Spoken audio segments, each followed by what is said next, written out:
Full Metal Demon Muramasa is a visual novel developed by Nitro Plus, responsible for classics such as Song of Seiya and You and Me and Her, a love story. Before I delve into the details, I must mention that the best way to experience Muramasa is to go in as blindly as possible. I'd recommend not even checking out a guide for answers at first, so that you can see how these choices work as well as their consequences firsthand. There are, however, a few trigger warnings to keep in mind, as the title has a few brutal scenes of sexual assault and violence. これほど強力なしのぎがあったのか。初耳よ。 In an alternate history, humanity's pinnacle of weaponry is tsurugi, intelligent metallic armors of dreadful power. Originally made by expert craftsmen such as the dwarven clans and the Japanese emishi, these weapons are unparalleled on the battlefield. The warriors who use the tsurugi have to make a pact with them before taking on the mental of the mechanical fighters called musha. Unfortunately though, by the time the visual novel takes place, mass-produced ones are also present. After a war, Japan is currently ruled by Rokuhara, an army that, instead of protecting its country, decides to sell it out to the Western fans of GHQ.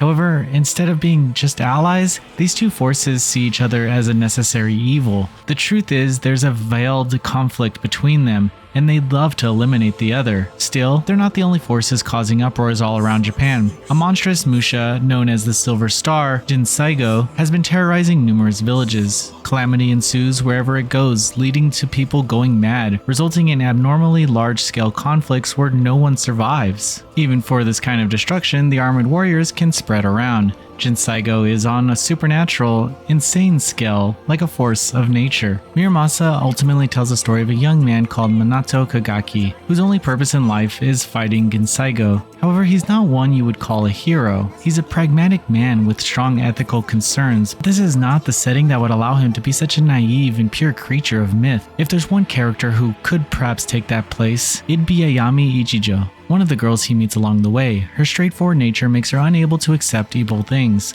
On the other hand, there's the sly fox Otori Kane, who seems quite fickle. It's hard to predict where her allegiances truly lie. Along with them are other important characters in the story. Those three represent aspects of human nature that are important for general discussion, but as the game constantly reminds the player, this is not a story of heroes. It's about flawed people, messed up situations, and harsh truths. Though there are mechs in the story, Muramasa is closer to a Japanese historical drama. The whole concept of musha personifying a way of the sword is a simple indication of it. It's also noticeable in the backgrounds that usually oscillate between depicting the rich culture assets of the country or its small towns closer to nature. The soundtrack also does a great job of evoking this feeling of classical Japan. Some tracks use regional wind instruments. Select tracks such as The Hero's Charge reflects this ambiance. Battles are well written and accompanied by engaging visuals. At times it's possible to see from inside of the musha's frame and their positioning on the often airborne battles. The visual novel also uses special effects, and some moves have animated videos. On the other hand, the slower bits of the plot often show little graphical detail. The full body depicts rarely changed stance, leaving emitted emotion in the miniature portraits. All of the H scenes are brief and are honestly not a selling point. However, I believe this is a wise move. The conflicts of sexual assault hit their intended dreadful effects without going needlessly overboard. Still, these scenes with Kagake and his potential lovers feel organic and tease different sides of their character. If they were longer, this probably feel like cheesy pornographic media. A significant design decision worth noting is the affection meter. As Kagake makes certain choices during the story, he'll become closer to that specified character, and this meter alters whenever any changes occur. The way it works in this context of the story shows a profound understanding of visual novel staples. Regarding the life quality functions, it's imperative to note that Muramasa's reading log doesn't feature the names or portraits of the characters. As such, it ends up being less useful than it really should be, as it's difficult to comprehend who says what. However, the handy skip tool can jump through massive portions of text in a flash.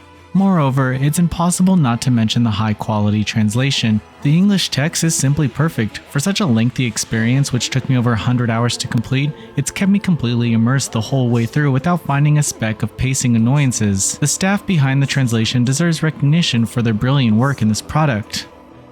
I had heard rumors of Full Metal Demon Muramasa's quality before playing, but I'd say my experience with it is far surpassed what I expected. This is one of those works that should be considered a masterpiece, experimenting with the genre in thought-provoking ways and telling a bold and harsh story, not of heroes, but of humans and their flaws.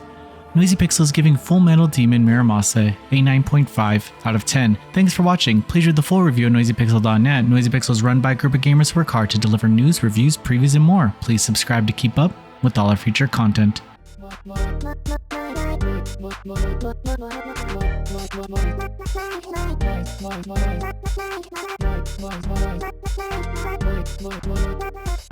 Noisy Pixel.